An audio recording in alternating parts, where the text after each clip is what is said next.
Hello everyone, welcome back to the channel. I'm GrandMcLegend and today we are going to be having a look at the BZ-58-2, which is a tier 9 Chinese heavy tank. Now, what we are going to discuss today is the fact that I got this tank for 1,500 gold.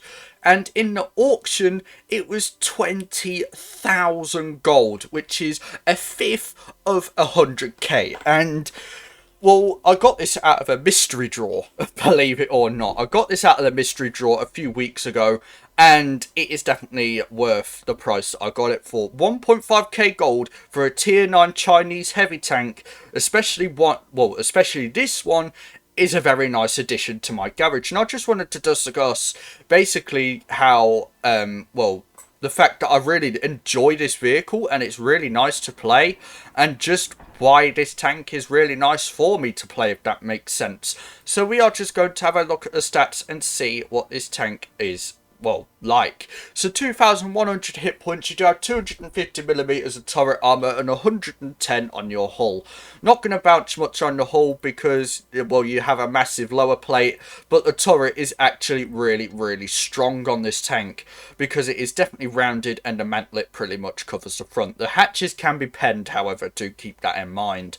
276.4 meters of view range, and you do have a concealment of 32 while stationary, 27 while moving, and 7 upon firing, which is alright. 2,108 DPM, and that is a 12.8 second reload, and that is actually pretty poor DPM for a tank like this. I am running this with the rammer because I want to boost that DPM up just a little bit, because 2,000 DPM is not the best, especially in tier 9. You could run calibrated shells and get a top pen of 326 on your APCR, but it is APCR, so it doesn't increase by that much. So you do have 248mm of AP pen, 310 on your APCR, and 65 on your HE. Not going to get much HE out, but when you do, that is a 140 damage difference. So do try and use that HE if you can. 450 alpha on your AP, which is actually really nice. 385 on your APCR, and well, 590 on your HE. 4.1 seconds of aim time, which is pretty standard for a Chinese heavy. 0.296 dispersion, which is also really nice. And 9 degrees of gun depression, which is really nice for a tier 9 heavy in the Chinese nation. And 40 top speed kilometers an hour. This does also have improved speed boost, which is really nice, especially for a tank like this. It allows you to get to strong positions early into the battle quicker than if you didn't have the engine speed boost. And well, we are just going to see how this tank plays. So we are on Dynasty's Pearl, or Dynasty, I don't know, I don't care, but yeah, we are on this map and we are going to go right side, because a smart person would never go the right side, the left side, sorry. So we are just going to whip on the speed boost, turn round, and then beeline it for the alley right up close to the houses, which is this entrance here. So we are just going to make our way over to this area, and you can see the speed's actually really nice on this tank, 45 kilometers an hour, and it's actually pretty mobile as well. And the damage, you seem to get it out much quicker than it sounds, to be fair. So we are against tier 8s this battle, and we are just going to, well, shoot the Yag Tiger here and get a nice roll into him. So we are just going to sit here and just do our job. So we do have the Schwartz Panzer over here, and we cannot get the shot, unfortunately. But we are just going to get a shot into the Tiger 2.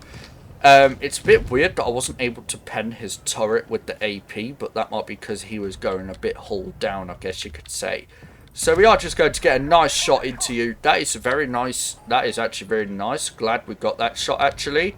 And because they are all looking over there, I'm going to take this opportunity to move in on this object 752 here.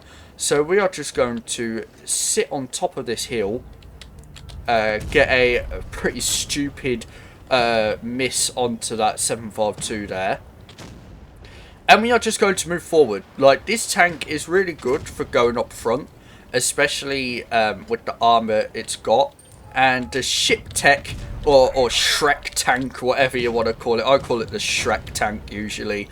But yeah, he is going to start helping out with this Object 752 here. So the Tiger 2 does decide to shoot me, which is pretty understandable because my lower plate is bigger than the sun.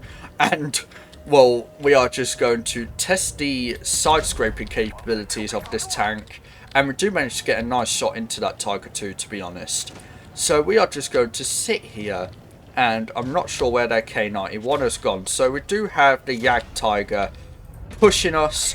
So we are just going to back up and, well, make him make the mistake. So we are just going to wait for this Tiger to use his shell. And then try and get the Tiger 2. And then get back. And now the Tiger 2 is a one-shot. And the Yag Tiger is now also a one-shot. So we are just going to make sure that we put our Pramo on to guarantee the pen.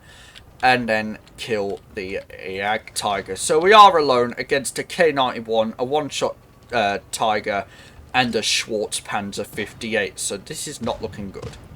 This is not looking good right now. And the Yag Tiger does die. So we are pretty much alone. Against 3 tanks, 2 of which are pretty much full hit points. So yeah, this is not good.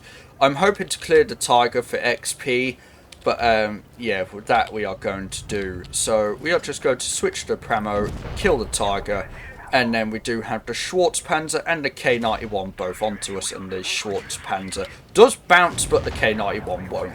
So yeah, the BZ-58-2 can be a very nice tank if you put it in the right hands.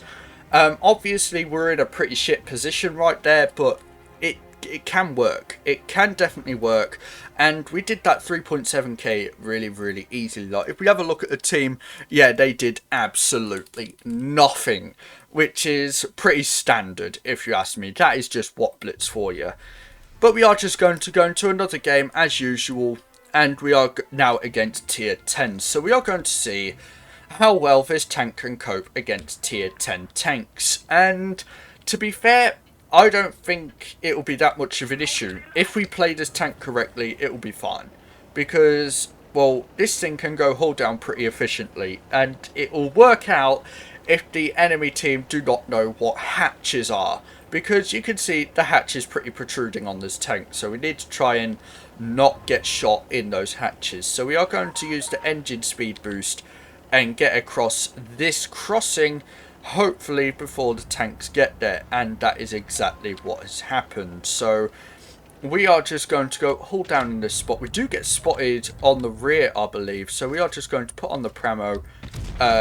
Well, missed a shot.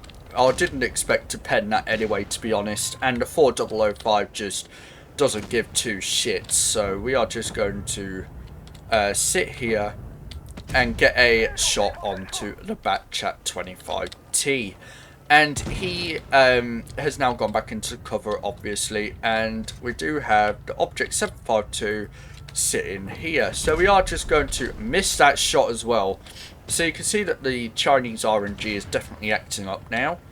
And we do have the E5 there. And we are just going to get a shot into you, track you, and I'm hoping you do not shoot the hatch, but you do.